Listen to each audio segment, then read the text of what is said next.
नमस्कार प्रेक्षकांनो, इन्स्पेक्टर मंजू या मालिकेच्या येणाऱ्या जबरदस्त भागामध्ये आपल्याला खूपच इंटरेस्टिंग तेवढाच धमाकेदार ट्विस्ट पाहायला मिळतोय. मित्रांनो, सत्य आणि बलमा मिळून पूर्वा मॅडमचा आता सगळा कच्चा चिठ्ठा बाहेर काढणार आहेत. पूर्वा मॅडमची ट्रान्सफर अचानक इथे कशी झाली, त्या कोण आहेत, याच्या आधी आलेल्या अनुष्का मॅडमची ट्रान्सफर कशी काय दुसरीकडे झाली, नेमका काय गोंधळ आहे, सगळं आता प्रेक्षकांनो सत्य मात्र बाहेर काढणार आहे. इकडे पूर्वा मॅडमचं वेगळंच काहीतरी चालू असतं. माझ्या डॅडी साहेबांचे आयुष्य उद्ध्वस्त करून तू आता इकडे ऐश करतोय, तुला मी अजिबात सुखी राहू देणार नाहीये, तुझा जो आनंद आहे ना तो मी कधीच टिकू देणार नाहीये. सत्यजित सुर्वे, मी पण पूर्वा मॅडम आहे असं पूर्वा आपल्या मनालाच बडबडते. प्रेक्षकांनो, इकडे मात्र मालिकेचा आजचा भाग एवढा जबरदस्त दाखवला आहे ना, शेवटपर्यंत नक्की बघा. चॅनलवरती नवीन असाल तर चॅनलला सबस्क्राईब करा, व्हिडिओला लाईक करा. इकडे आपण पाहतोय पूर्वा मॅडम मनालाच बडबड करते, शेवटी आता तुझी जी तर मंडळी आपण पाहतोय सत्या जो असतो आता बलमाला बोलावून घेतो. बलमा जेव्हा घरी येतो, सत्य आणि बलमाचं डिस्कशन चालू असतं. सत्या म्हणतो, हे बघ बलमा, तुला मी आता काय वाघमारेंला ती महिला जी आली आहे ना नवीन इन्स्पेक्टर, ती खूपच जास्त काहीतरी करायला लागली आहे, तिचं आपल्याला काहीतरी करावं लागणार आहे. बलमा म्हणतो, तू काळजी करू नको सत्या, मला काय करायचं आहे ते फक्त तू सांग आता.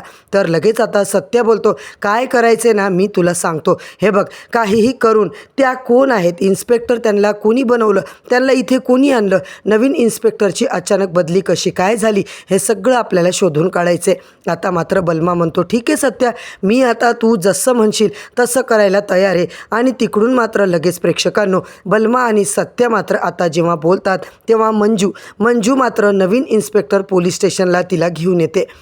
इकडे आल्याच्या नंतर मंजूला चक्कर येते, मंजू बेशुद्ध पडते. तिच्यावर कामाचा इतका भयानक लोड आता दिलेला असतो पूर्वा मॅडमनी की मंजूला आता खूप विकनेस आल्या कारणाने ती बेशुद्ध पडते. मंजू खाली पडल्यावर आता मात्र इकडे मंजिरीला धरायला लागतात, सगळेच ओरडतात आणि मंजीला तिकडे उभे करतात.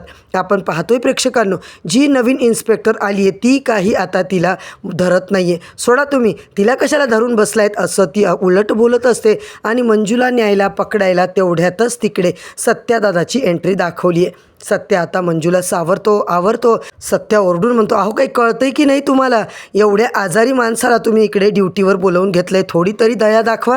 आजारी म्हटलं होतं ना मी आहेत म्हणून, तुम्हाला सांगितलं होतं. सत्या चक्क मंजूला उचलून घेतो आणि डायरेक्ट आता घरी घेऊन येतो. इकडे मात्र प्रेक्षकांनो घरी आणल्याच्या नंतर मंजू झोपी जाते. सत्या मात्र मंजूचं सगळी सोय पाणी करतो, तिला काय हवं नको ते बघत असतो, तिला खाण्यापिण्याचं बनवून देतो, सूप करून तिला पिऊ घालतो. मंजू म्हणते, सत्या मला खूप थंडी वाजते, मला खूप त्रास होतोय, सत्या मला खूप कसं तरी वाटतंय. सत्या म्हणतो, वाघमारे तुम्ही काळजी करू नका, मी तुमच्या अंगावर पांघरून वगैरे टाकतो. सत्या मात्र मंजूच्या अंगावर पांघरण टाकतो आणि तिला जी खूप थंडी वाजत असते. आता मात्र सत्या स्वतःच मंजूच्या जवळ जाऊन झोपतो. तो सुद्धा प्रेक्षकांनो मंजूच्या अंगावर पांघरण टाकून तिला घट्ट मिठी मारून झोपून राहतो. आता मात्र उद्याच्या भागात नेमका काय ट्विस्ट येणार आहे हे मात्र पाहणं प्रेक्षकांनो खूपच रंजकदार ठरणार आहे. मालिकेमध्ये आता पूर्वा मॅडमचा कच्चा चिठ्ठा तर बाहेर येताना निघणारच आहे. तात्या साहेबांची मुलगीच आता मात्र सत्याला अटक करण्याचा प्लॅन जो काही ती बनवणार आहे, त्या सगळ्याला आता सत्या कसा फेस करणार आहे आणि हे सगळं पाहणं फारच रंजकदार ठरणार आहे.